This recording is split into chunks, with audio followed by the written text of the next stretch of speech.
Hello, and welcome back to my ongoing coverage of the OceanGate Titan submersible tragedy. And I just wanted to make this short video as I know some people may not want to read through the entirety of the US Coast Guard's final report into the incident and just want to know what the Coast Guard ultimately determined as the causal factors, as well as if any further steps will be taken. So here is a brief breakdown.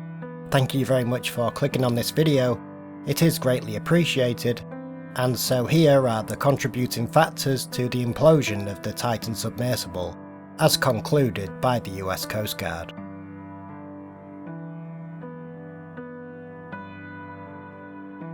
Though the exact point of failure could not be determined by the Marine Board of Investigation, the cause of the catastrophic implosion was due to the loss of structural integrity of the pressure vessel. Probable failure points are stated as either the adhesive joint between Titan's front dome and the titanium segment, or the carbon fibre hull itself near Titan's forward end.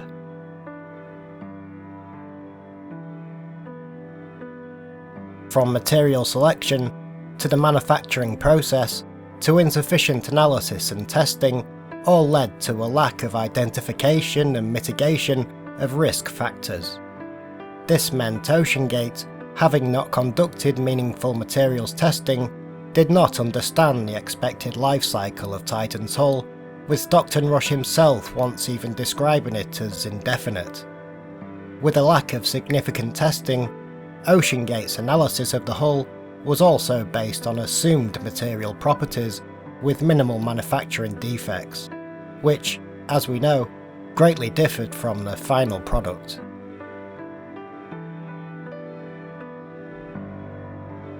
Though the RTM system was a large part of Stockton Rush's boasting of Titan's capabilities, the report finds that there was an over-reliance on the system to assess the health of the submersible's hull.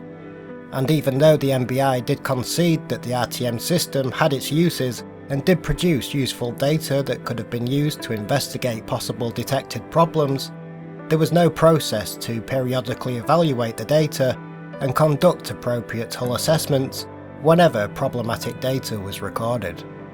Titan instead continued to be operated, despite what should have been definite warning signs of hull activity, the obvious one being the shift in strain gauge data after dive 80, which coincided with a loud bang that was heard upon resurfacing and was also clearly visible in acoustic data. The report also states that maintenance was not a priority for OceanGate, with no maintenance plan in place for Titan. In 2023, inspections and maintenance were made even more difficult due to Titan being towed and having to be kept at sea upon its launch and recovery platform. This hindered the possibility to remove hull components and accessories for at-sea inspections and repairs.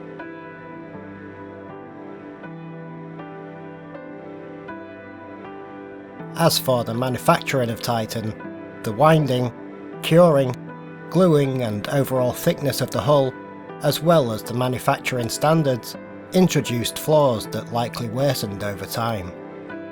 OceanGate also deviated from the design and advice of a feasibility study conducted by Boeing, which, for example, included the use of 45-degree plies for the winding process, something OceanGate did not eventually include on Titan, and would be another factor in the overall strength of the hull.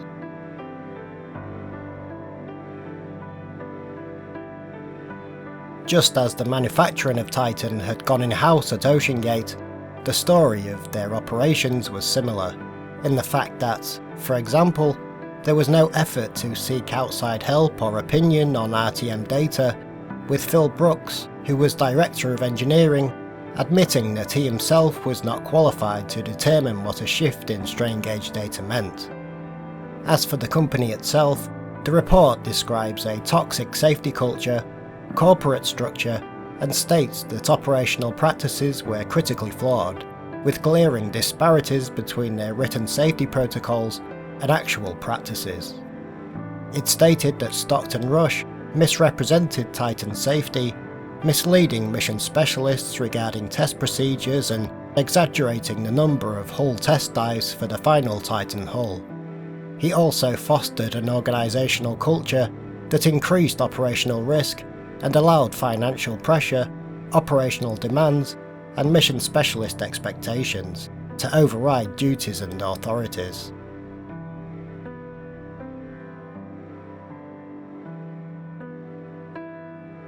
Instances such as storing Titan outside, unprotected in the elements, as well as the decision to charter the Polar Prince as a support ship, which was less expensive, but meant that Titan would have to be towed, were instances that showed the priority of money over safety.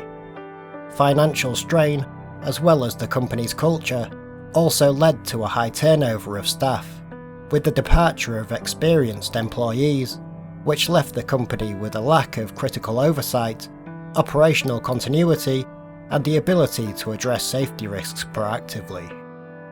With the need to secure more capital paramount, the need to have Titan appear fully operational, no matter what the truth was, led to deceiving the public as to why dives were cancelled, even with something as critical as a cracked hull, including those who were booked to partake in a dive.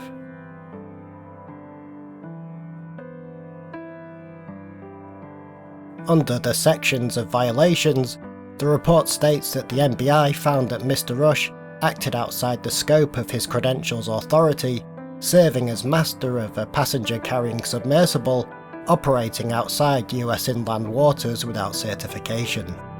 His credentials were limited to vessels operating exclusively on inland routes, and did not authorise operations in the area where Titan was deployed.